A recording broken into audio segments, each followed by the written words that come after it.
শিবশঙ্কর মুখোপাধ্যায় আজ পাড়ার ক্লাব ঘরে এসে বলতে আরম্ভ করলেন তার অতীত জীবনে ঘটে যাওয়া এক অদ্ভুত অভিজ্ঞতার কাহিনী।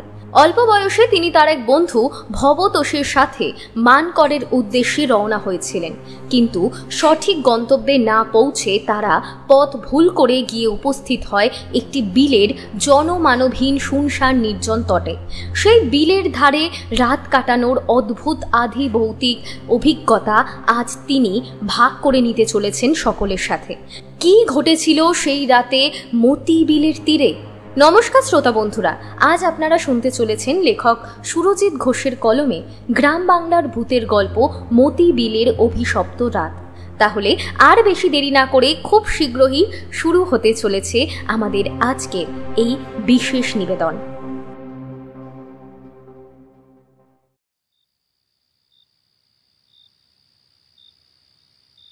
কনকনে শীতের রাতে মুকুন্দপুর গ্রামের বেশ কিছু বৃদ্ধ এবং তরুণ যুবক মিলে আড্ডা দিচ্ছিল পাড়ার ক্লাব ঘরে।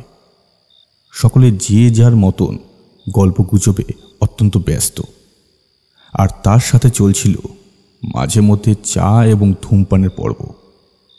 সারাদিন যে যার মতন কাজকর্মে নিদারুণ ব্যস্ত থাকলেও মূলত বিকেলের পর সন্ধ্যার সময় বেশ কিছু পুরুষ মানুষ এসে উপস্থিত হয় এই ক্লাব ঘরে। তারপর সন্ধ্যা থেকে প্রায় রাত 9টা-10টা পর্যন্ত জোর কদমে চলে আড্ডা। মুকুন্দপুর ক্লাব ঘরের সদস্য হিসাবে যেমন বৃদ্ধরা রয়েছে, ঠিক তেমনই কিছু যুবকেরাও আছে। আজ অমাবস্যা তিথি, বাইরের আকাশে চাঁদ ওঠেনি, সুতরাং চাঁদনি আলো নেমে আসেনি ধরিত্রীর বুকে। চারপাশ জুড়ে বিরাজ করছে কেবলই অন্ধকার। সন্ধ্যা 7 ঘটিকায় একে একে সকলে এসে যখন ক্লাব ঘরে একত্রিত হলো, তখন হঠাৎ করে লোডশেডিং হয়ে গেল। ক্লাব ঘরের মধ্যে যে 100 পাওয়ারের হলদেটে আলোটা জ্বলছিল তা নিভে গিয়ে সমগ্র জায়গা একেবারে নিকষ কালো অন্ধকারে পরিপূর্ণ হয়ে গেল।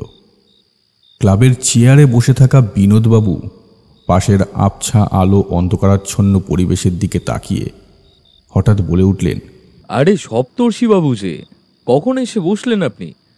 আপনি যে ক্লাবে কখন এলেন তা তো আমরা কেউ টেরই পাইনি। বিনোদবাবু পাশ ফিরে তাকাতেই দেখলেন তার পাশে রাখা বেঞ্চের ফাঁকা অংশে বসে রয়েছেন বৃদ্ধ সপ্তর্ষিবাবু। সপ্তর্ষিবাবু তথা সপ্তর্ষি মল্লিক বড় ভদ্র ও সজ্জন চরিত্রবান একজন মানুষ। অতীতে পেশাগতভাবে তিনি ছিলেন একজন আইনজীবী, তবে এখন তিনি অবসরপ্রাপ্ত। ভদ্রলোকের মাথা ভরা সাদা চুল, চোখে গোল ফ্রেমের চশমা আর সদা হাস্যময় মুখ। সপ্তর্ষিবাবুর পরনে থাকে পাঞ্জাবি এবং পরিষ্কার পরিচ্ছন্ন সাদা ধুতি। মুকুন্দপুর গ্রামের ক্লাব ঘরে যে সমস্ত মানুষেরা নিত্যদিন নিয়মিতভাবে সন্ধ্যার সময় এসে আড্ডা দেন, তাদের মধ্যে একজন অন্যতম হলেন এই সপ্তর্ষিবাবু। ক্লাবে এসে আড্ডা দেওয়া এক প্রকার নেশার মতন। রোদ, ঝড়, জল, বৃষ্টি, বজ্রপাত, কোনো প্রাকৃতিক দুর্যোগই এই সকল নেশাগ্রস্ত মানুষদের ক্লাবে আসা থেকে বিরত রাখতে পারে না। আরে বিনোদ বাবু, আমি এই সবে মাত্র ক্লাবে এলাম, দেখলাম আপনারা বেশ জমিয়ে গল্প গুজব করছেন। তা মশাই, 1 সপ্তাহ আপনি ছিলেন কোথায়? ক্লাবে তো আসেননি কেন?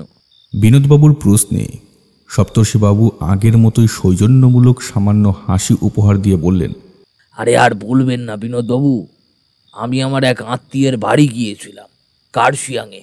কার্শিয়াং? ওরে বাবা, সে তো এখান থেকে বহু দূরের রাস্তা। খুব সুন্দর জায়গা বলুন। যদিও আমি একবারও সেখানে যাইনি, কিন্তু সেই জায়গার সুখ্যাতি শুনেছি বহুজনের মুখে। হ্যাঁ মশাই, জায়গা তো ভারী সুন্দর, কিন্তু সেখানে গিয়েই হলো যত। সপ্তর্ষিবাবু কি যেন একটা বলতে গিয়ে মুখের কথা থামিয়ে দিলেন। খুব সম্ভবত তিনি কার্শিয়াং সম্পর্কে কোনো কিছু বলতে যাচ্ছিলেন, কিন্তু তার বললেন না। বিনোদবাবুর মুখ পানে তাকিয়ে তিনি কথা ঘুরিয়ে অন্য প্রসঙ্গে বাক্যালাপ আরম্ভ করলেন। ইতিমধ্যেই ক্লাব ঘরে বেশ কিছু ছেলেপুলে চেয়ার টেবিল হাতড়ে উদ্ধার করল একটা মোটা গোছের মোমবাতি, কিন্তু আশ্চর্যজনকভাবে সেই মোমবাতিতে আগুন জ্বালানো গেল না শত চেষ্টার পরেও। একটিও দেশলাই কাঠিতে আগুন জ্বলল না। অগত্যা এক প্রকার বাধ্য হয়ে তাদের অন্ধকারের মধ্যেই বসে থাকতে হলো। সপ্তর্ষি বাবুর মুখমণ্ডলে জানালা গলে বাইরের সামান্য কিছুটা আলোর রোশনাই এসে পড়ছিল। ভদ্রলোকের মুখের একটা অংশ অন্ধকারে পরিপূর্ণ, আর অন্য অংশটা সামান্য আলোয় আলোকিত। তাকে কেন্দ্র করে সকলে গোল করে ঘিরে বসে তার কার্শিয়াং যাত্রা ও ভ্রমণের কাহিনী শুনছিল মন্ত্রমুগ্ধ শ্রোতার ন্যায়। আচমকা ক্লাবঘরের বাইরে একটা পায়ের আওয়াজ শোনা যেতেই প্রত্যেকে তাকালো দরজার দিকে। ওরা দেখল ক্লাবঘরের দরজার মুখোমুখি চৌকাঠ গোড়ায় এসে দাঁড়িয়েছে শিবশঙ্কর মুখোপাধ্যায়।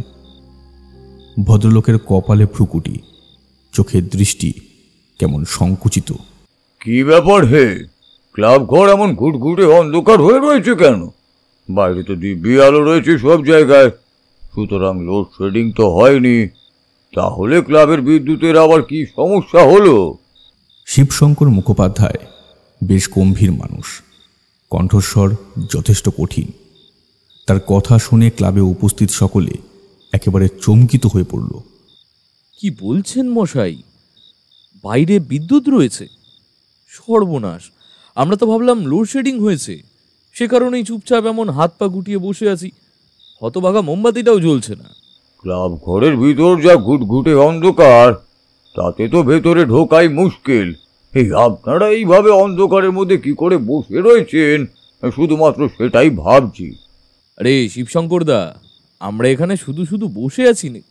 আরে শিবশঙ্কর দা, আমরা এখানে শুধু শুধু বসে আছি কেন? দেখুন না, আজ অনেকদিন পর সপ্তর্ষি বাবু ক্লাবে এসেছেন।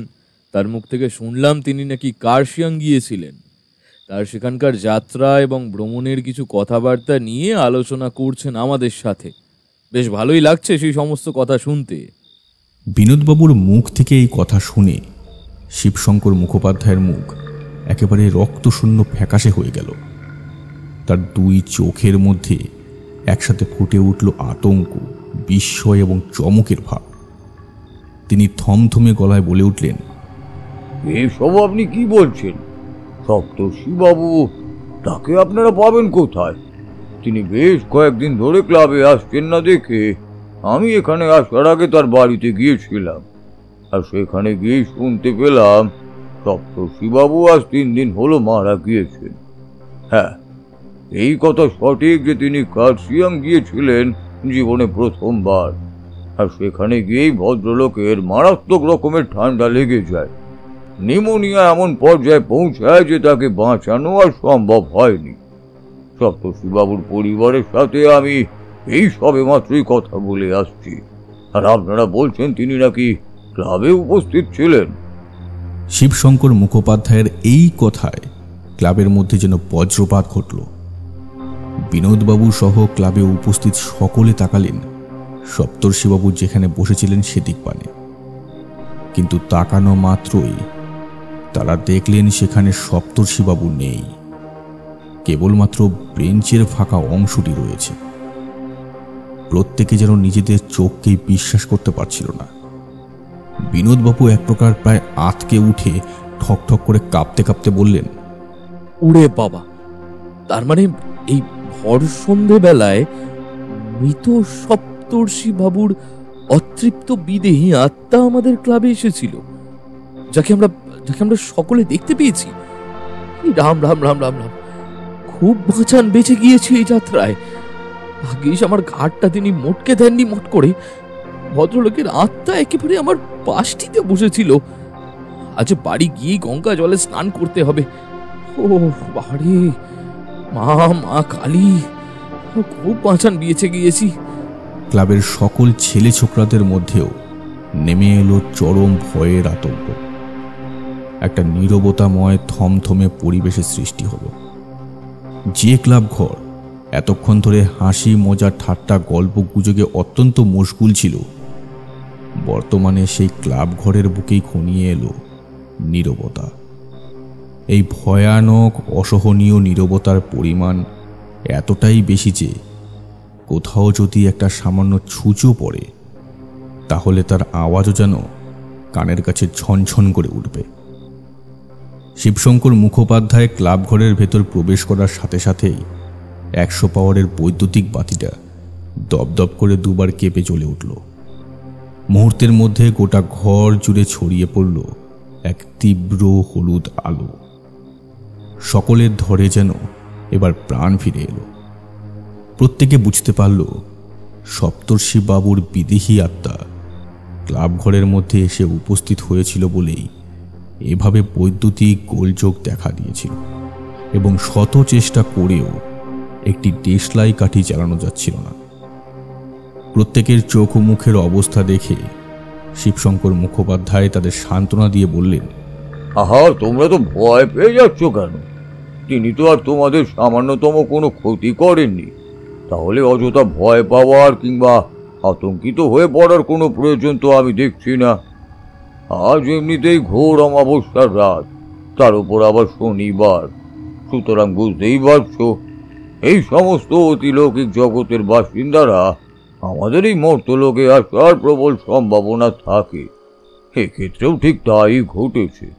তাছাড়াও সপ্তর্ষিবাবু আমাদের ক্লাবের একজন অন্যতম সদস্যও ছিলেন। প্রতিদিন তিনি এই ক্লাবে এসে উপস্থিত হতেন নিয়মিতভাবে। তাই হয়তো আজ এখন অমাবস্যার রাতে পৃথিবীতে ফিরে আসার সে সুযোগ পেয়ে অন্তিমবারের মতো তিনি এলেন নিজের অত্যন্ত প্রিয় এই ক্লাব ঘরে। অশরীরী প্রেতাত্মা মানে যে সবসময় মানুষের জন্য ভয়ঙ্কর, সাংঘাতিক, ক্ষতিকারক, তেমনটা কিন্তু নাও হতে পারে। শিবশঙ্কর মুখোপাধ্যায় এক তরুণ যুবকের দিকে তাকিয়ে পকেটের ভেতর থেকে কর করে 100 টাকার একখানি নোট বের করে খানিকটা আদেশের সুরেই বললেন, যত ক্লাবের সকলের জন্য পাশের চায়ের দোকান থেকে একটু গরম চার সাথে মুখরোচক কিছু খাবার নিয়ে আয়। আর হ্যাঁ, বাদ বাকি যা টাকা ফিরবে আমাদের জন্য সিগারেট নিয়ে আসিস। টাকা হাতে নিয়ে সেই যুবক বেরিয়ে গেল ক্লাবের বাইরে। বেশ আরাম করে পায়ের ওপর পা তুলে বসলেন শিবশঙ্কর মুখোপাধ্যায়। তার গলায় ধারণ করা ঝকঝকে রুদ্রাক্ষের মালাটি পাঞ্জাবির ফাঁক গলে খানিকটা বেরিয়ে এলো বাইরে। ভদ্রলোক কি যেন বিষয় নিয়ে তন্ত্রচর্চা করেন। অমাবস্যা পূর্ণিমার দিন তার বাড়িতে অনেক মানুষের ভিড় হয়। বিপদগ্রস্ত মানুষের নানাবিধ সমস্যা শুনে কী সব যেন প্রতিকার বলে দেন তিনি। স্বল্প কিছুটা সময়ের মধ্যেই সেই যুবক ফিরে এলো। হাতে তার একটা বড় আকারের ট্রে এবং ট্রের মধ্যে সাজানো রয়েছে একাধিক মাটির ভারে উষ্ণ ধুমায়িত চা। গরম গরম তেলে ভাজার সাথে সকলে চায়ের ভারে চুমুক দিতে লাগলো বড় আরাম করে। বিনোদবাবু তখনও ভয়ের রেশ কাটিয়ে উঠতে পারেননি। অবশ্য ভয় পাওয়াটাই অত্যন্ত স্বাভাবিক এক বিষয়। একজন মানুষ যদি হঠাৎ করে জানতে পারেন তার পাশে বসে থাকা মানুষটি, যার সাথে তিনি কথোপকথন করছিলেন কয়েক সেকেন্ড আগে পর্যন্ত, তিনি নাকি আজ থেকে 3 দিন আগে গত হয়েছেন, তাহলে সে কথা জানার পর ঘাবড়ে যাওয়া কিংবা ভয় পাওয়াটাই অত্যন্ত স্বাভাবিক বিষয় নয় কি? শিবশঙ্কর মুখোপাধ্যায় বিনোদবাবুর দিকে তাকিয়ে বললেন, বিনোদবাবু, এবার আপনি কিছুটা শান্ত হন, ভয় পাবেন না। আমিও আপনাকে বলছি, ভয় পাওয়ার মতন কোনো কিছুই ঘটেনি। স্নায়বিক উত্তেজনা নিয়ন্ত্রণ করুন, তা না হলে আপনার শরীর অসুস্থ হয়ে পড়বে। গরম চাটা একটু খান তো, দেখবেন ভালো লাগবে। শিবশঙ্কর মুখোপাধ্যায়ের কথায় বিনোদবাবু এবার যেন কিছুটা ধাতস্থ হলেন। চায়ের ভারে চুমুক বসালেন তিনি। শিবশঙ্কর মুখোপাধ্যায় একখানি সিগারেট ধরিয়ে তাতে লম্বা শুক টান দিয়ে বললেন,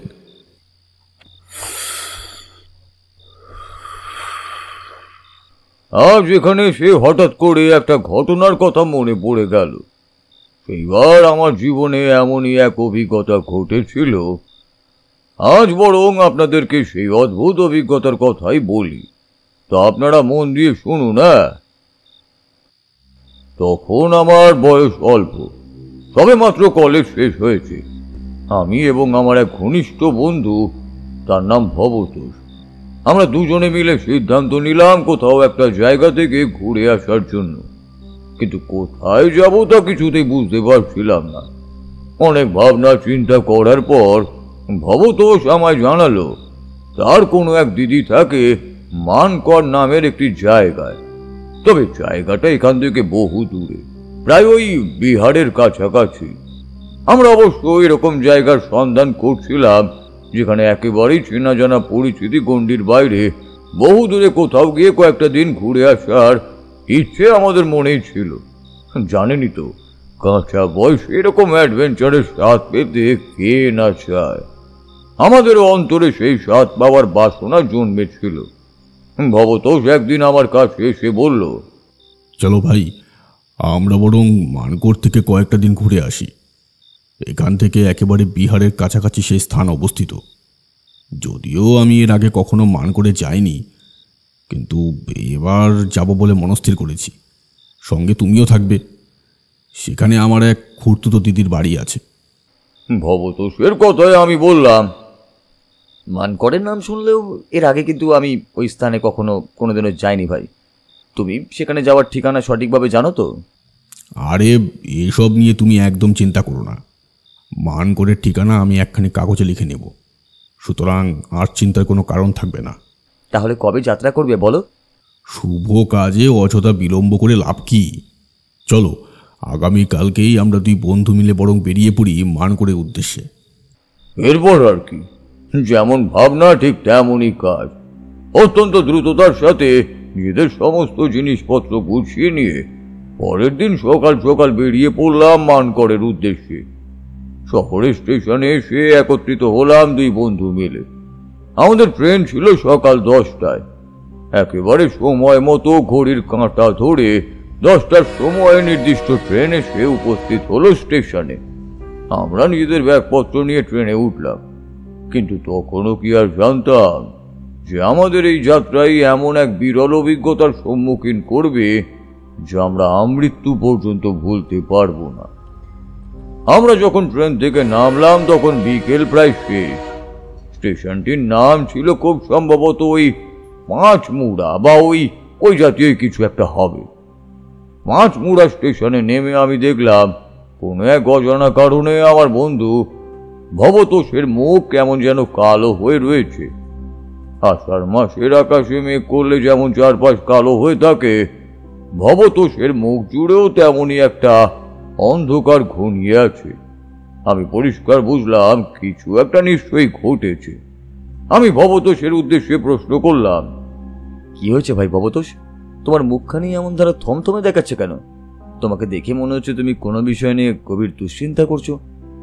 ভবতোষ আমার দিকে তাকিয়ে খানিকটা ইতস্তত বোধ নিয়ে আমতা আমতা করে বলতে লাগলো, একটা সাংঘাতিক রকমের বড় ভুল করে ফেলেছি। সেই ভুলের কারণেই দুশ্চিন্তাটা হচ্ছে। ভুল করে ফেলেছো? কি ভুল করেছো ভবতোষ? ভাই, আমি মানকরের ঠিকানা যে কাগজে লিখে সঙ্গে করে এনেছিলাম, সেটা কি জানি কোথায় পড়ে গেছে তাড়াহুড়ো ছোটে। সর্বনাশ! এ তুমি কি বলছো ভবতোষ? এ যে একেবারে মহাবিপদ। ভাই, মানকর পৌঁছাতে হলে এই পাঁচমুড়া স্টেশনে যে নামতে হতো তা কিন্তু আমার মনে আছে বিলক্ষণ। কিন্তু এই স্টেশনে নেমে কোন দিকে বা কোন পথে যেতে হবে সেটা বিস্তারিতভাবে লেখা ছিল ওই কাগজে। কি বলছো ভাইয়া? তুমি ভালো করে খুঁজে দেখেছো তো? হ্যাঁ ভাই শিবশঙ্কর, আমি তন্ন তন্ন করে খুঁজে দেখেছি, কিন্তু সত্যি সেই কাগজ কোথাও নেই। তাহলে আর কি, চলো অগত্যা আমরা হাঁটতেই আরম্ভ করি। এই স্থান যা নিরিবিলি, তাতে তো কাছে পিঠে কোনো মানুষের জনবসতি নেই বলেই মনে হচ্ছে। যে কোনো মানুষকে মানকরের ঠিকানা জিজ্ঞাসা করবো সেরকম তো মনে হচ্ছে না। সন্ধ্যার অন্ধকার নামতেও আর বেশি সময় বাকি নেই ভাই। আজকের রাতটা কোনো একটা ভালো জায়গায় মাথা গোজার ঠাঁই জোগাড় করতে হবে। কাল সকালে দিবালোকের আলো ফুটলে তারপর না হয় আবার বের হওয়া যাবে। তখন যদি কোনো মানুষের দেখা পাই তাহলে তাদের কাছে জিজ্ঞাসা করে নেবো যে মানকর এখান থেকে কত দূরের পথ। হ্যাঁ, সেই ভালো। চলো ভাই, আমরা বরং ওই সামনের মেঠো পথটা ধরে কিছুটা এগিয়ে গিয়ে দেখি।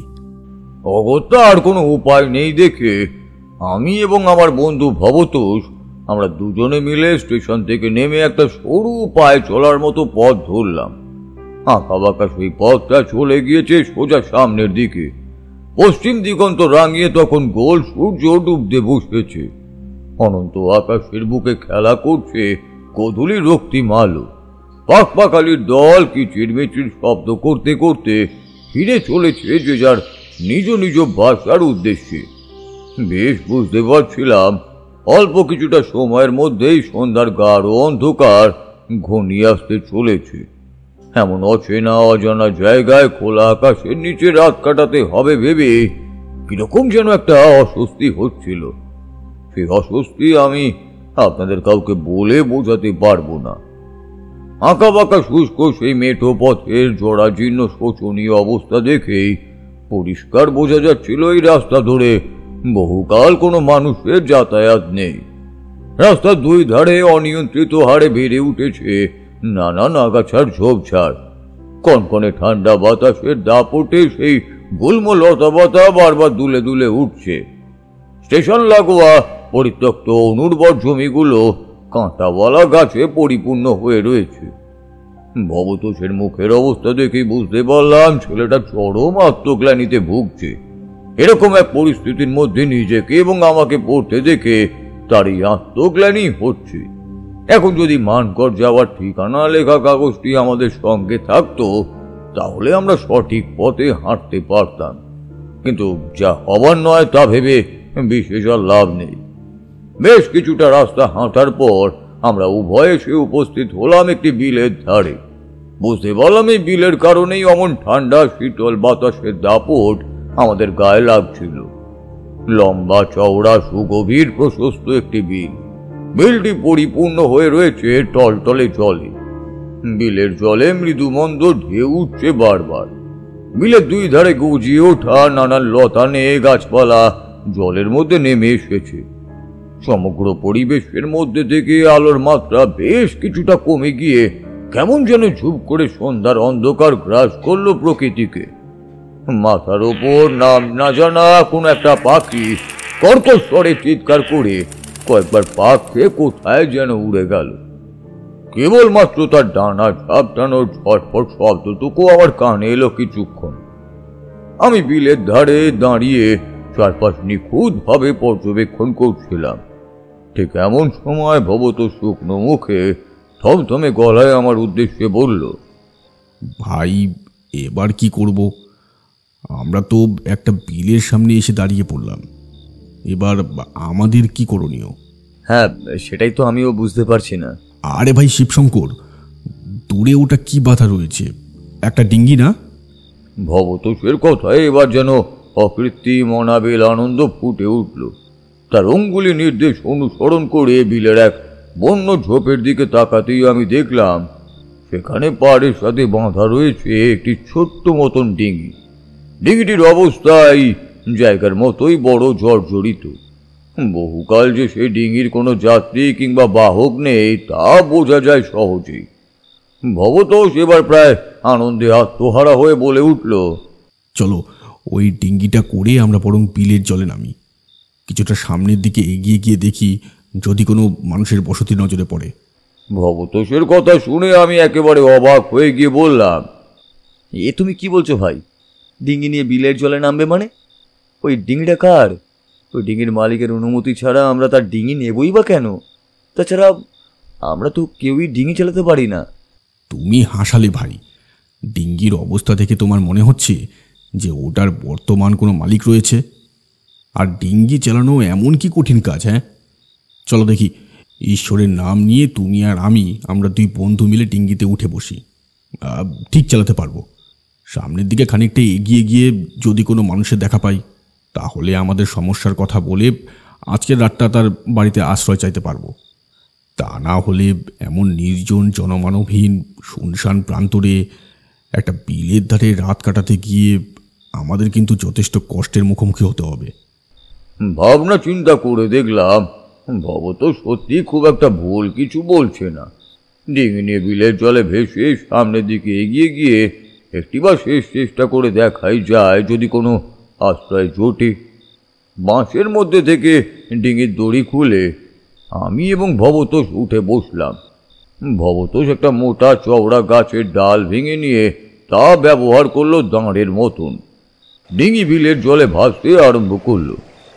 জলের বুকে আন্দোলন তুলে মোচার খোঁসার মতো ছোট্ট ডিঙিটা এগোতে লাগলো। ততক্ষণে চারপাশ জুড়ে অন্ধকার ঘনিয়ে এসেছে। দূর দূরান্তে দৃশ্যপট আবছা হতে আরম্ভ করেছে। সন্ধ্যার যত অন্ধকার নামতে লাগলো ততই প্রকৃতি নীরবতায় পরিপূর্ণ হয়ে উঠল। চারপাশ জুড়ে নেমে এলো গভীর নীরবতা। কেবলমাত্র ডিঙি চালানোর ছলাৎ ছলাৎ শব্দ ছাড়া আর কোনো কিছুই আমাদের কর্ণগোচর হচ্ছিল না। স্বল্প কিছুটা সময় ডিঙির মধ্যে ভাসমান অবস্থায় থাকার পরেই বুঝতে পারলাম বিপদ আসলে ঠিক কোথায়। একটানা এতক্ষণ পর্যন্ত অতীতের সেই ঘটনার কথা বলার পর এবার একটু থামলেন শিবশঙ্কর মুখোপাধ্যায়। তিনি দেখলেন ক্লাবের প্রতিটি সদস্য তার দিকে তাকিয়ে রয়েছে। তারা অত্যন্ত মনোযোগ সহকারে শুনছে তার জীবনে ঘটে যাওয়া সেই বিরল অদ্ভুত অভিজ্ঞতার কাহিনী। সিগারেটের প্যাকেট থেকে একটি সিগারেট বের করে শিবশঙ্কর মুখোপাধ্যায় তা বাড়িয়ে দিলেন বিনোদবাবুর দিকে। বিনোদবাবু মৃদু হাসার চেষ্টা করলেন ঠিকই, কিন্তু পারলেন না। একরকম কাঁচু মাচু মুখে সিগারেটখানা নিয়ে তাতে আগুন ধরিয়ে টানতে লাগলেন। শিবশঙ্কর মুখোপাধ্যায়ও একটি সিগারেটে আগুন ধরালো। তারপর আরম্ভ হলো তৃপ্তির সুখ টান। ক্লাবের এক তরুণ যুবক, নাম রণজয়, সে খানিকটা অধৈর্য হয়ে শিবশঙ্করবাবুর উদ্দেশ্যে বলে উঠল। শিবশঙ্কর মুখোপাধ্যায় গল গল করে নাক ও মুখের মাধ্যমে একরাশ ধোঁয়া ছেড়ে রণজয়ের দিকে তাকিয়ে বললেন, এরপর কি হলো কাকাবাবু? ডিঙ্গিতে করে সেই বিলের জলে ভেসে সামনের দিকে কিছুটা এগোনো মাত্রই আপনারা কোন বিপদের মুখোমুখি হলেন? মস্ত বড় বিপদের মুখোমুখি হলাম আমরা। দেখলাম ডিঙির কোনো একটা অংশ ফুটো ছিল, আর সেই ফুটো থেকেই ভেতরে জল ঢুকে আসছে। বিষয়টা ভবতোষের লক্ষ্য করতে বেশি সময় লাগলো না। সে আমার উদ্দেশ্যে বলল, বোধ হয় একেই বলে যেখানে বাঘের ভয় সেখানেই সন্দেহ হয়। যাও বা একটা ডিঙ্গি পেলাম, সেটাও এমনভাবে ফুটো বেরোলো। আর কোনোভাবেই সামনের দিকে এগোনো যাবে না ভাই, তাড়াতাড়ি পাড়ের দিকে নিয়ে চলো। এমন সন্ধ্যার সময় বিলের কনকনে ঠান্ডা জলে পড়লে আর রক্ষে নেই। ভবতোষ দাঁড়বে দিঘির পাড়ের দিকে নিয়ে এলো। ফুটো সেই ডিঙি ততক্ষণে প্রায় অর্ধেক ডুবে গিয়েছে বিলের জলে। এদিকে সন্ধ্যার অন্ধকার গাঢ় হয়ে এসেছে। বহু দূরে কোনো এক ঝোপের মধ্যে থেকে ভেসে এলো একদল রক্তলোভী সাপদ প্রাণীর হুঙ্কার ধ্বনি। আমার বুকের ভেতরটা সহসা কেমন যেন মোচড় দিয়ে উঠল। একটা গা শিরশিরে আতঙ্ক বয়ে গেল শরীরের প্রতিটি শিরায় উপশিরায়। ভবত সেদিকে তাকিয়ে বুঝতে পারলাম সেও নিদারুণ ভয় পেয়ে গিয়েছে। আত্মরক্ষার জন্য দাঁড় হিসেবে ব্যবহার করা ওই শক্তপোক্ত মোটা গাছের ডালটাকে আরো ভালো করে বাগিয়ে ধরল। আমি ভবতোষের উদ্দেশ্যে বললাম, আজ আর কোনো কিছুই করা যাবে না ভাই ভবতোষ, আমাদের এখানে এই বিলের ধারে আজকের রাতটাই কাটাতে হবে। তুমি বরং হাতের কাছে থাকা কিছু শুকনো গাছের ডালপালা জোগাড় করে তা একত্রিত করো। একটু আগুন জ্বালাতে হবে। আগুনেতে আমাদের ঠান্ডা লাগবে না, আর যে কোনো হিংস্র পশুর হাত থেকে রেহাইও পাবো অতি সহজেই। আমার কথা মতো এই কাজ করলো ভবতোষ।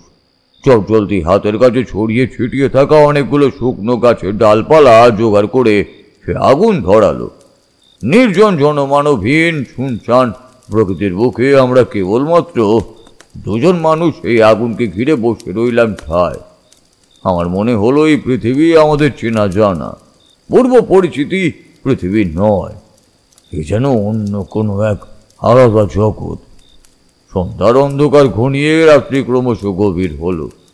কালো আকাশের বুকে কাস্তের বাঁকা ফলার মতো এক ফালি চাঁদ উঠল। অভ্রের কোণার ন্যায় কিছু নিষ্প্রহ নক্ষত্র বিক্ষিপ্ত ভাবে এদিক সেদিকে মুখ তুলে তাকালো শত আলোকবর্ষ দূর হতে।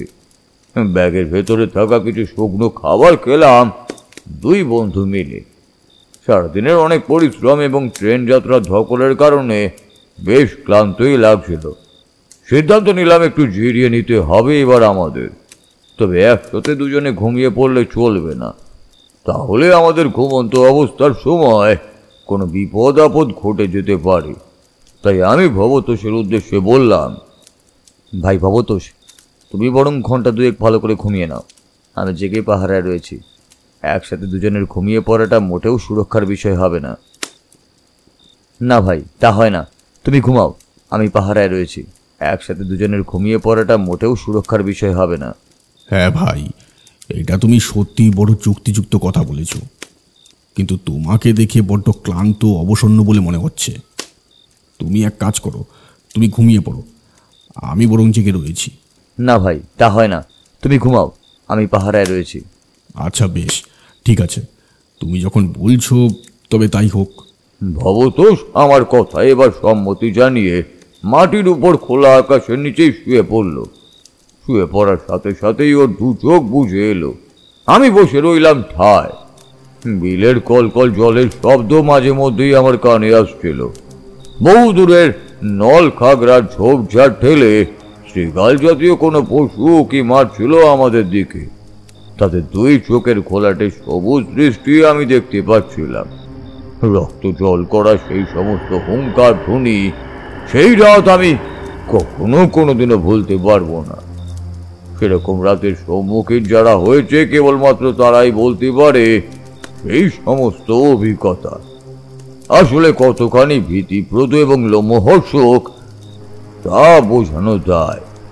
প্রায় 3 ঘন্টার কাছাকাছি সময় ওভাবে ঠায় বসে থাকলাম আমি, কিন্তু তারপর আর শরীর বইছে না দেখে সিদ্ধান্ত নিলাম এবার আমাকেও একটু ঘুমাতে হবে, তা না হলে আমি অসুস্থ হয়ে পড়ব।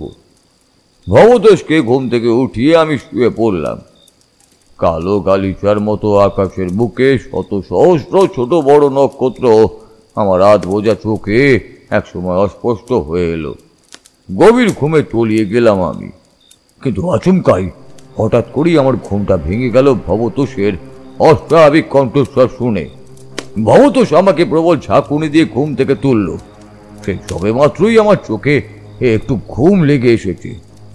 এমন অবস্থায় হঠাৎ করে আমাকে তুলল কেন, এই প্রশ্ন করতেই যাচ্ছিলাম, তখনই দেখলাম ছেলেটার চোখ মুখের অভিব্যক্তি পুরোপুরি বদলে গিয়েছে। তাকে দেখে বোঝা যায় সে অত্যন্ত ঘাবড়ে গিয়েছে, বা বলা ভালো চরম ভয় পেয়েছে। এই কি হলো ভবতোষ? এভাবে আমাকে ঘুম থেকে উঠালে কেন? তোমার চোখ মুখের এমন দশা হয়েছেই বা কি কারণে? ভবতোষ আমার প্রশ্নের উত্তরে কোনো কথাই বলল না। সে যেন কথা বলার মতো অবস্থাতেই নেই। আমি দেখলাম সে রীতিমতো ভয়ের চোটে ঠক ঠক করে কাঁপতে আরম্ভ করেছে। ভবতোষ কেবলমাত্র অঙ্গুলি নির্দেশ করলো সামনের দিকে।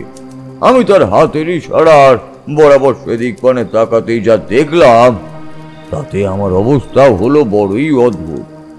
জীবনের আগে কখনো কোনোদিনও এরকম অনুভূতির মুখোমুখি হইনি আমি। একসাথে ভয়, উত্তেজনা, আশ্চর্য বোধ সমস্ত কিছু যেন গ্রাস করলো ধীরে ধীরে আমার হৃদয়কে। নিজের চোখকেই আমি নিজেই যেন বিশ্বাস করতে পারছিলাম না। কোনটা সঠিক কোনটা বেঠিক সেই হিসেব আমার গুলিয়ে গেল। শিবশঙ্কর মুখোপাধ্যায় কথা বলা থামালেন। হাতের ছোট হয়ে আসা প্রায় নিভু নিভু সিগারেটের ফিল্টারে শেষবারের মতো একটা লম্বা টান দিয়ে অবশিষ্ট ফিল্টারটুকু তিনি ছুঁড়ে ফেলে দিলেন ক্লাব ঘরের বাইরের ডাস্টবিনের দিকে। ক্লাবের প্রতিটি যুবক থেকে শুরু করে সকল বৃদ্ধ প্রত্যেকেই শিবশঙ্কর বাবুর প্রতি মুখাপেক্ষী হয়ে বসেছিল। তারা সকলে মনোযোগ সহকারে শুনছে তার বলা আজকের এই অদ্ভুত ঘটনার কথা। এরপরে ঠিক কী ঘটেছিল সে কথা জানতেই তারা ভীষণ রকমের উদ্গ্রীব হয়ে পড়ল। কাকাবাবু, এরপর কি হলো? আপনার বন্ধু ভবতোষ আপনাকে ওভাবে মাঝরাতে ঘুম থেকে উঠালো কেন? তার দেখানোর নির্দেশ অনুযায়ী আপনি সেদিক পানে তাকাতে কি এমন দৃশ্য দেখলেন যার কারণে আপনার ওই রকম ধারা অবস্থা হলো? তোমাদের কি বলবো হে রণজয়, আমি নিজের চোখে যা দেখলাম তা সত্যি বিশ্বাস করা বড়ই কঠিন। নির্জন পরিত্যক্ত জনমানবহীন শুনশান সেই জায়গায় বিলের ধারে হঠাৎ করে কোথা থেকে যেন এসে উপস্থিত হয়েছে শত সহস্র নরনারী, তবে তাদের দেখতে ভারী অদ্ভুত, কিম্ভূত কিমাকার দর্শন তারা প্রত্যেকেই। আমি কিছুতেই বুঝতে পারলাম না এত মানুষ একসাথে হঠাৎ করে এখানে এলো কোথা থেকে। তারা যেন আকাশ থেকে খসে পড়েছে সরাসরি ধরিত্রীর বুকে। সেই নির্জন বিলের ধারে কেবলমাত্র আমি আর আমার বন্ধু ভবতোষ ছাড়াও এখন রয়েছে অনেক অনেক মানুষজন। তাদের গায়ের রং কালো কুচকুচে, দেখলে মনে হয় তারা যেন রক্ত মাংস নয়, বরং পোড়া কাঠ কয়লা দিয়েই তৈরি। অদ্ভুত দর্শন সেই সব মানুষগুলির দুই চোখের মধ্যে মনি বলে আর কিছুই নেই। কালো কালো অক্ষি কোঠরের গর্তে রয়েছে কেবলমাত্র দুটি করে টকটকে লাল আলোর বিন্দু। চোখের থেকে ঠিকরে বেরিয়ে আসছে লাল উজ্জ্বল আলোর জ্যোতি। চামড়ার আস্তরণহীন ঠোঁটের ভেতর থেকে বেরিয়ে এসেছে একাধিক খয়রেটের দাঁতের সারি। চোয়াল শুকিয়ে তা পুরোপুরি ঢুকে গিয়েছে ভেতরের দিকে। দীর্ঘদিন ধরে তারা বুঝি কোনো কিছুই খায়নি। তাদের দেহের মধ্যে পচা গলা মাংস খসে খসে পড়ছে যেখানে সেখানে। সমগ্র তল্লাটে ভরে গিয়েছে বিটকেল পচা বাজে কটু গন্ধে। দেহের বিভিন্ন অঙ্গ প্রত্যঙ্গ থেকে নিঃসৃত দূষিত বদ রক্তের ধারা মিশে গিয়েছে বিলের জলে। তীব্র যন্ত্রণায় তারা রীতিমতো ছটফট করছে, বা বলা ভালো কাতরাচ্ছে। মারাত্মক যন্ত্রণায় তাদের আর্তনাদ সহ গর্জন আমাদের কানে এসে পৌঁছচ্ছে ক্ষণে ক্ষণে। ক্রমশ একটা বাজে চামড়া পচা গন্ধে ভরে গেল গোটা পরিবেশ। আমরা নিজেদের নাক মুখ চাপা দিতে বাধ্য হলাম। মনে হলো হড়হড় করে বমি করলে হয়তো শরীর কিছুটা হালকা হবে। ভবতোষ দেখলাম বিলের দিকে ছুটে গিয়ে খানিকটা জলের ঝাপটা দিল চোখে মুখে, কিছুটা বমিও করলো বোধ হয়। আমি গায়ের জামা খুলে নাকে বাঁধলাম।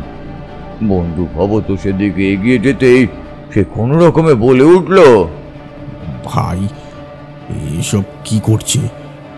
এরা কারা? কোথা থেকে এলো? নির্জন জনমানবহীন এক বিলের ধারে বসে ওরকম রাতের ভয়ঙ্কর অভিজ্ঞতার মুখোমুখি হবার পর ভবতোষের বলা এই প্রশ্ন আমার কাছে তখন মোটেও রসিকতা ঠেকল না। হাসি তো বহু দূরের কথা, তার প্রশ্নটাই মনের মধ্যে রীতিমতো তীরের ফলার মতো বিঁধতে লাগলো। মনে হলো ভবতোষের মনে যে আশঙ্কা সৃষ্টি হয়েছে তাই আসলে সঠিক। সত্যি এরা কেউ মানুষ নয়, রক্তে মাংসে গড়া মানুষ। এরা কখনো কোনোদিন এরকম আধমরা অবস্থায় থাকতে পারে না। এরা যেন সত্যি আজ থেকে বহু বহু বছর আগেই মারা গিয়েছে। মৃত ব্যক্তিদের অতৃপ্ত অশরীরী আত্মারা রাতের অন্ধকারে উঠে এসেছে সাক্ষাৎ প্রেত লোক থেকে। বিলের কনকনে ঠান্ডা জলের বুক থেকে বারবার উঠে আসছিল তীব্র শীতল বাতাসের দমকা হাওয়া। সেই বাতাসের মধ্যে শীতলতার পরিমাণ এতটাই বেশি যে দাঁত কপাটি যেন একেবারে লেগে যাবার উপক্রম। যত রাত বাড়তে লাগলো ততই সেই অদ্ভুত দর্শন মানুষগুলির বারবারন্ত ঘটল। বিলের দুই ধার পরিপূর্ণ হয়ে উঠল সেই সমস্ত অসুস্থ অর্ধমৃত নরলোক থেকে উঠে আসা প্রেতের দলে।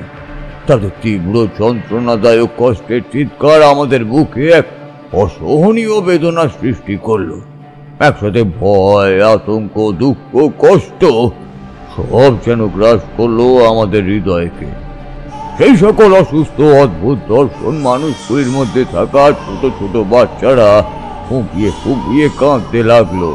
শিশুরা আর যন্ত্রণা সহ্য করতে পারছিল না কিছুতেই। অসুস্থ শিশুদের জননীরা চেষ্টা করছিল নিজেদের যন্ত্রণা তুচ্ছ করে বাচ্চাগুলোকে সান্ত্বনা দেওয়ার, কিন্তু তাতে তারা ব্যর্থ হচ্ছিল। সব মিলিয়ে সে এক মারাত্মক আতঙ্কের পরিবেশ। ভয়ে আমাদের হাত পা ঠান্ডা হয়ে গেল। মুখের বাম পাশটা দুরু দুরু করে ওঠানামা করতে লাগলো।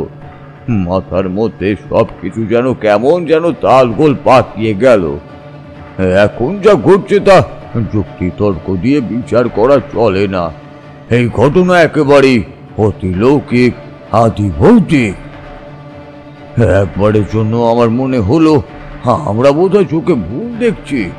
এ যেন আসলে এক মারাত্মক দুঃস্বপ্ন, কিন্তু পরের মুহূর্তেই বুঝতে পারলাম এ আমাদের চোখের ভুল কিংবা দুঃস্বপ্ন নয়, সত্যিই বাস্তবে সকল ঘটনা ঘটছে। আমি এবং ভবতোষ নিজেদের ব্যাগপত্র ওখানে ফেলে রেখে ঊর্ধ্বশ্বাসে দৌড়তে আরম্ভ করলাম। বিলের ধার বরাবর আমরা প্রাণপণে ছুটতে লাগলাম। সেই পরিবেশের মধ্যে থেকে তীব্র মানসিক যন্ত্রণা সহ্য করা আমাদের পক্ষে আর সম্ভব হচ্ছিল না। কোনটা ঠিক কোনটা বেঠিক সে সকল হিসেব গুলিয়ে গিয়েছিল একেবারেই। সেই রাতে পাগলের মতো দিক বিদিক জ্ঞান শূন্য হয়ে কতক্ষণ একটানা ছুটেছিলাম তা বলতে পারি না। সে পথে কতবার যে পড়ে গিয়েছি, আবার উঠে দাঁড়িয়ে ছুটতে আরম্ভ করেছি। দৌড়াতে দৌড়াতে এক সময় এক জায়গায় পড়ে খুব সম্ভবত জ্ঞান হারিয়ে ফেলেছিলাম আমরা দুজনেই।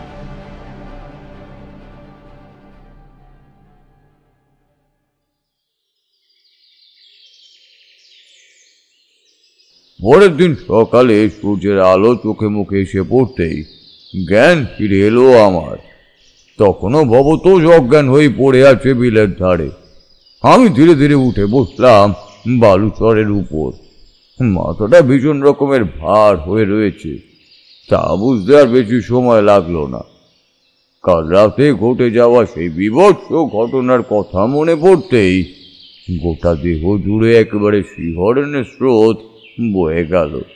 আমি বিলের দিকে এগিয়ে গিয়ে কিছুটা ঠান্ডা জল হাতের মুঠোয় ধরে ভবতোষের চোখে মুখে ছিটাতে ছিটাতেই বললাম, ভবতোষ, ভবতোষ, ওঠো, উঠে বসো। কি হলো? তুমি কি শুনতে পাচ্ছ আমার কথা? বেশ কয়েকবার ডাকাডাকি করার পর এবং অনেকটা জলের ছিটে চোখে মুখে দেওয়ার পর ভবতোষের ধীরে ধীরে জ্ঞান ফিরে এলো। ভবতোষের হাত ধরে তাকে উঠে বসতে সাহায্য করলাম আমি। সে আমার দিকে তাকিয়ে করুণ সুরে কাতর কণ্ঠে বলল, শিবশঙ্কর, আমরা এখনো জীবিত রয়েছি। গতকাল রাতের ওই বীভৎস ঘটনার পর আমরা যে আজ সকালে সূর্যের আলো দেখতে পারবো তা সত্যি ঘুণাক্ষরেও ভাবতে পারিনি। হ্যাঁ ভবতোষ, আমরা সত্যি জীবিত রয়েছি। গতকাল রাতের বিভীষিকায় সম্পূর্ণ তলিয়ে গিয়েও আমাদের মৃত্যু হয়নি। আমরা ভাগ্যক্রমে বা বলতে পারো ভগবানের অশেষ কৃপায় এখনো পর্যন্ত সুস্থ স্বাভাবিক অবস্থাতেই রয়েছি। তবে আর বেশিক্ষণ এখানে আমরা থাকবো না। অবিলম্বে আমাদের এই স্থান পরিত্যাগ করতে হবে, যত তাড়াতাড়ি সেটা সম্ভব। তুমি একেবারে হক কথা বলেছ ভাই। চলো চলো, এখানে থাকাটা একেবারেই আমাদের জন্য সুরক্ষার বিষয় নয়। যেভাবেই হোক না কেন আমাদের এই প্রেতপুরী ছেড়ে কোনো লোকালয়ের মধ্যে গিয়ে উপস্থিত হতেই হবে। ভবতোষ এবং আমরা দুজন ওই স্থান ছেড়ে অন্যত্র চলে যাওয়ার পরিকল্পনা করছি। ঠিক এমন সময় হঠাৎ করে আমাদের মুখে অকৃত্রিম প্রাণ খোলা হাসির উচ্ছ্বাস ফুটে উঠল। কারণ আমরা উভয়ই দেখলাম যে বিলের জলে একটা ছোট্ট নৌকা নিয়ে আমাদের দিকে এগিয়ে আসছে কেউ। ভবতোষ হাত নেড়ে নৌকার মাঝিকে ইশারায় আমাদের দিকে আসতে বলল। আমি ভবতোষের কানের কাছে মুখ নিয়ে গিয়ে চাপা স্বরে তাকে বললাম, গতকাল রাতে আমাদের সাথে যা কিছু ঘটেছে সেই সমস্ত কথা যেন তুমি এখানকার স্থানীয় কোনো মানুষ কিংবা নৌকার মাঝিকে না বলো, তাহলে সকলেই আমাদেরকে অবিশ্বাস করবে। আমাদের কথা কারোর কাছে বিশ্বাসযোগ্য বলে গণ্য হবে না, আমাদের পাগলও ভাবতে পারে। ভবতোষ আমার কথায় সম্মতি জানিয়ে বলল, হ্যাঁ, ঠিক বলেছ। গতকাল রাতে যা কিছু ঘটেছে সেই সমস্ত কিছু আমি গোপন রাখবো। বিলের জলে ভাসতে থাকা নৌকা আমাদের একেবারে সন্নিকটে এগিয়ে আসতেই আমরা দেখলাম নৌকার মাঝি কেমন যেন অদ্ভুত দৃষ্টিতে তাকিয়ে রয়েছে আমাদের দিকে। তার চোখ মুখ থমথমে, কপালে চওড়া চিন্তার ভাঁজ। আমি মাঝির উদ্দেশ্যে চিৎকার করে বললাম, মাঝি ভাই, ও মাঝি ভাই, আমাদেরকে উদ্ধার করো, আমরা এখানে আটকে পড়েছি। নৌকায় সে বিলের ধারে থামল। নৌকার মাঝি আমাদের উদ্দেশ্যে হাত বাড়িয়ে দিলে আমরা দুই বন্ধু ধীরে ধীরে উঠে বসলাম নৌকার উপর। অল্প বয়স্ক সেই মাঝি আমাদের দিকে তাকিয়েছিল কেমন যেন জিজ্ঞাসু দৃষ্টিতেই। আমি এবং ভবতোষ একে অপরের মুখাপেক্ষি বসেছিলাম। বেশ বুঝতে পারছিলাম মাঝি আমাদের কিছু প্রশ্ন করতে গিয়েও যেন থমকে পড়েছে।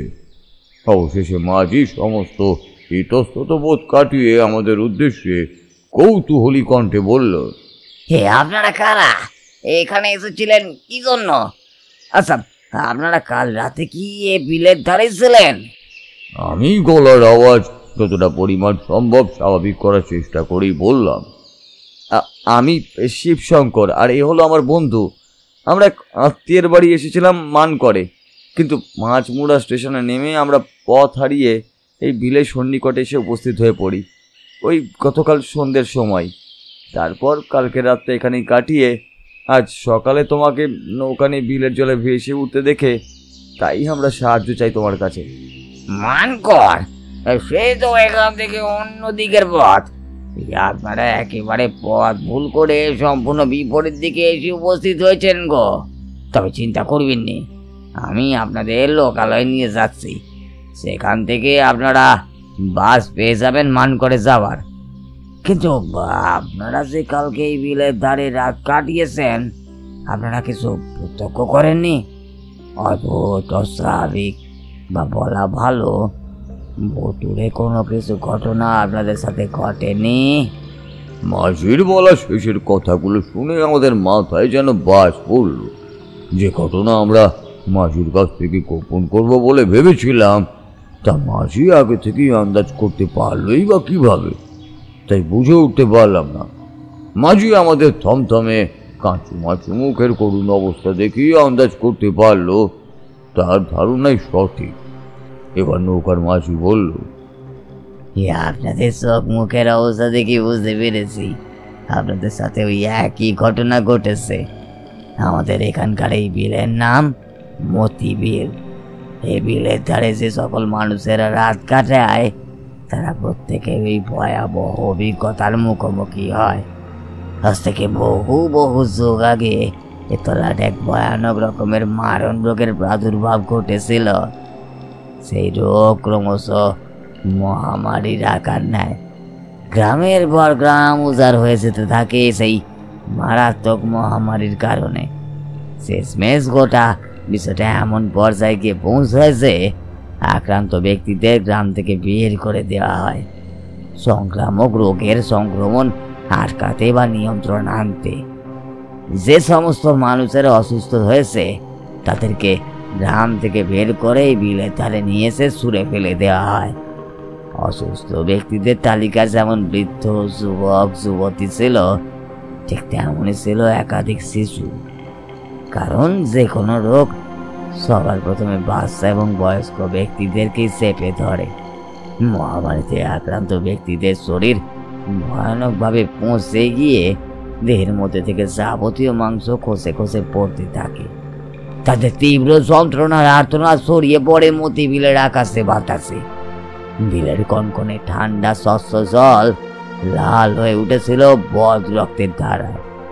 যন্ত্রণায় কাতরে কাতরে সেই সময় প্রাণ হারিয়েছিল অসংখ্য অগণিত শত সহস্র নর নারী, আবার বৃদ্ধ বনিতা।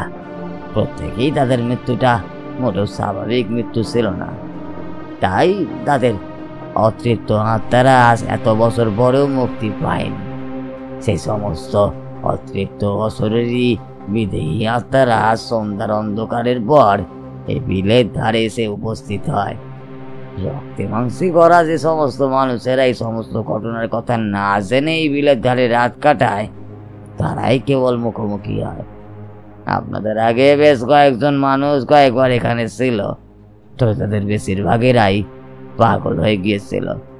আপনাদের অশেষ কপাল জোর কিংবা ভাগ্য যাই বলেন না কেন, তার কারণেই আপনারা এখনো পর্যন্ত সম্পূর্ণ সুস্থ স্বাভাবিক অবস্থায় রয়েছেন।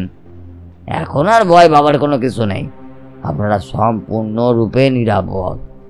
অশরীরী প্রেতাত্মারা আজ পর্যন্ত কোনো মানুষের ক্ষতি করেনি। তারা কেবল কালের নিয়মে প্রতি রাতের অন্ধকারে এসে উপস্থিত হয় মতি বিলের ধারে। তবে যে সমস্ত মানুষেরা রাতের বেলা তাদের প্রত্যক্ষ করে, তারা অত্যন্ত ভয় পেয়ে গিয়ে হৃদযন্ত্র বিকল হয়ে মারা যায় কিংবা মানসিক ভারসাম্য হারিয়ে ফেলে। আমি কিংবা ভবতোষ আর সেদিন মানকরের উদ্দেশ্যে রওনা হইনি, সোজা বাড়ির পথ ধরেছিলাম। নৌকার মাঝির বলা কথাগুলো আমার কানে যেন আজও রীতিমতো বাজে। নৌকার মাঝি ভাইয়ের মুখ থেকে সমস্ত ঘটনার বিবরণ শুনে বুঝতে পারছিলাম সেই রাতে আসলে কি ঘটেছিল আমাদের সাথে। বহু যুগ আগে ভয়ানক মহামারীর কবলে ভুগে মারা যাওয়া সকল অসুস্থ ব্যক্তিদের আত্মারা নিত্যদিনের মতো ফিরে এসেছিল সেই রাত গভীর হওয়ার সাথে সাথেই, আর আমরা তাদেরকেই প্রত্যক্ষ করেছিলাম। আজ ক্লাবে এসে তোমাদের মুখ থেকে সপ্তর্ষি বাবুর বিদেহী আত্মার কথা শুনে আমার এই ঘটনার কথা মনে পড়ে গেল, তাই তোমাদের সাথে সে কথা ভাগ করে নিলাম। অশরীরী অতৃপ্ত আত্মা মানে যে সবসময় মানব জাতির জন্য ক্ষতিকারক তেমনটা কিন্তু নাও হতে পারে, বুঝলে। আমার জীবনে সেইবার এমন এক বিচিত্র লোমহর্ষক অভিজ্ঞতা ঘটেছিল। চলো এবার তাহলে ওঠা যাক, আবার পরে অন্য কোনো একদিন এসে না হয় জমিয়ে আড্ডা দেওয়া যাবে। দাঁড়ান শিবশঙ্কর বাবু, আমিও যাব আপনার সাথে। এমনিতেও বেশ অনেকটা রাত হয়ে গিয়েছে, একা একা বাড়ি যাওয়ার চেয়ে আপনার সঙ্গে যাওয়াটাই শ্রেয়। নিজের অতীত জীবনে ঘটে যাওয়া সেই অভিজ্ঞতার কথা বলে শিবশঙ্কর মুখোপাধ্যায় বেঞ্চ ছেড়ে উঠে দাঁড়াতেই তার পাশে বসে থাকা বিনোদবাবুও উঠে দাঁড়ালেন। তার গলার আওয়াজ তখনও কাঁপছে। তিনি যে চরম ভয় পেয়ে গিয়েছেন এবং সেই ভয় থেকেই রাতের বেলায় একলা ক্লাব থেকে বাড়ি যেতে চান না, তা বুঝতে কাউরি বিশেষ অসুবিধে হল না। শিবশঙ্কর মুখোপাধ্যায়ের সাথে বিনোদবাবু বেরিয়ে গেলেন ক্লাবঘর থেকে। সকলে মিলে কেবল তাকিয়ে রইল তাদের উভয়ের পানে। আজ শিবশঙ্করবাবু এক অদ্ভুত কাহিনী বললেন বটে।